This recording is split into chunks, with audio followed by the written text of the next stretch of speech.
Your Excellency Joko Widodo, President of the Republic of Indonesia, Excellencies, the heads of state and government, honorable ministers, ladies and gentlemen. It is an honor for me to join you here today in this beautiful city of Bali to participate in the 10th World Water Forum. I extend my gratitude both to the government of Indonesia and to the World Water Council for co-hosting this most important convocation and for their gracious invitation. Let me also express my deep appreciation to the authorities and people of Indonesia for their gracious hospitality and for the warmth of their reception, so expertly on display last evening at the welcome dinner,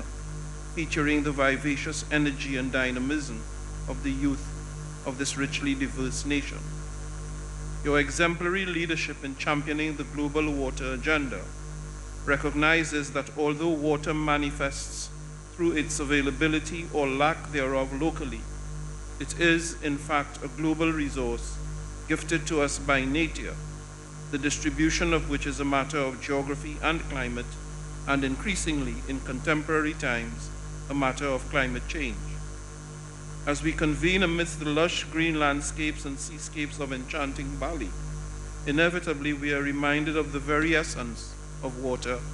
as the source of all life on this planet, and indeed as a lifeline that transcends borders,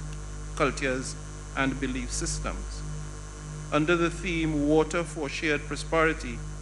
we gather to deliberate on practical ways to foster better, efficient, and integrated management of the planet's increasingly scarce water resources in order to drive and support sustainable development rather than impairing it. Building upon the impressive momentum achieved during the March 2023 UN Water Conference, which mobilized more than 800 commitments compiled through the Water Action Agenda, I am hopeful that this forum will meaningfully boost progress in international cooperation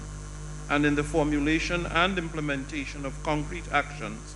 to stabilize the medium to long-term availability and management of water, and indeed of the intergovernmental relationships that are key to guaranteeing sustainable outcomes. It is important that our efforts to better manage water resources are synergized with the broader agenda of achieving all 17 Sustainable Development Goals, all of which will be impacted by the availability of water. Excellencies, the indisputable reality is that we are facing a myriad of interconnected and complex challenges, among them climate change and water scarcity, and in many cases across the globe, water contamination, which itself imposes the additional problem of challenges to health and possibly therefore to life. Pragmatism dictates that as an international community, we do everything necessary and desirable to avoid water becoming a flashpoint for disagreement and open conflict. Bearing in mind that we are living at a time when the ease with which peace can be disrupted, and once disrupted, the difficulty of restoring it, it suggests that we must take all necessary precautions to avoid further imperiling it. Investment in water is therefore investment in sustainable development, but investment in global water cooperation constitutes an investment in peace, as indeed in the long-term stability of the water supply. Success therefore demands that we unite in common cause and act strategically to surmount these challenges and to fortify and guarantee our resilience, recognizing that water cooperation initiatives are absolutely essential to creating a world of prosperity that is at the same time water secure and peaceful. Over the coming days, let us address the bottlenecks in our implementation and explore innovative solutions that harness the transformative power of water as a catalyst for peace, solidarity, and shared prosperity. Through its 6 sub-themes, this forum affords us an opportunity to take stock of our progress, raise awareness, and exchange views on how best to leverage water as a driver of sustainable development, rather than as a driver of conflict and confrontation among states.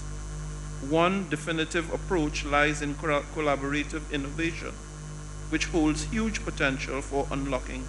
the full potential of our water's resources.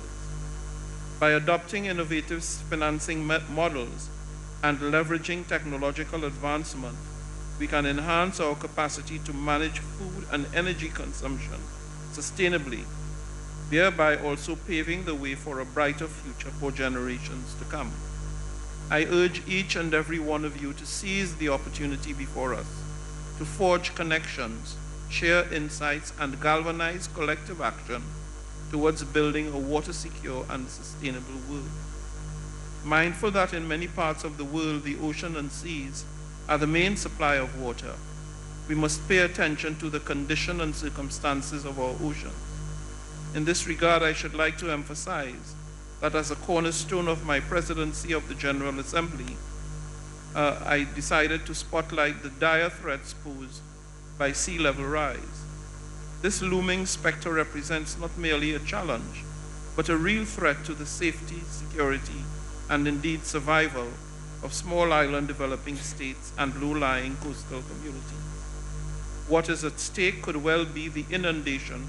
and loss of territory on the part of these vulnerable countries, not to mention the potential loss of culture and heritage that would accompany their submergence. Given the fragile nature of these economies and the fact that they did not cause the problem of climate change, it seems correct as a matter of ethics and principle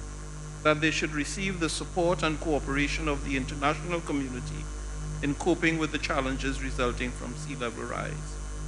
At my initiative, the General Assembly has taken bold and decisive action towards building momentum on urgent and targeted redress, notably through the decision to convene a high-level plenary meeting on sea level rise on September 25, 2024. My hope is to see today's Water Forum outcomes being leveraged at this high-level plenary meeting and the much-anticipated Summit of the Future also in September. Let us seize upon these momentous events as clarion calls to action, igniting decisive measures to champion our water agenda while also combating the imminent crisis of sea level rise. Ladies and gentlemen, as I close, let us draw inspiration from the Balinese philosophy and channel the spirit of Tri-Hita Karana throughout the World Water Forum, recognizing that water is not only a source of physical sustenance, but also a sacred element that binds humanity to the rhythms of nature, also fostering harmony between humanity and the environment. Together, in harmony with ourselves and our environments, we can overcome the challenges we face and navigate towards a secure future where water becomes a true source of solidarity, unity, prosperity, and peace. I look forward to the outcomes of this forum and retain high confidence in its significant contribution to the UN Water Agenda, particularly in informing the deliberations leading up to the UN Water Conference scheduled for 2026. I thank you.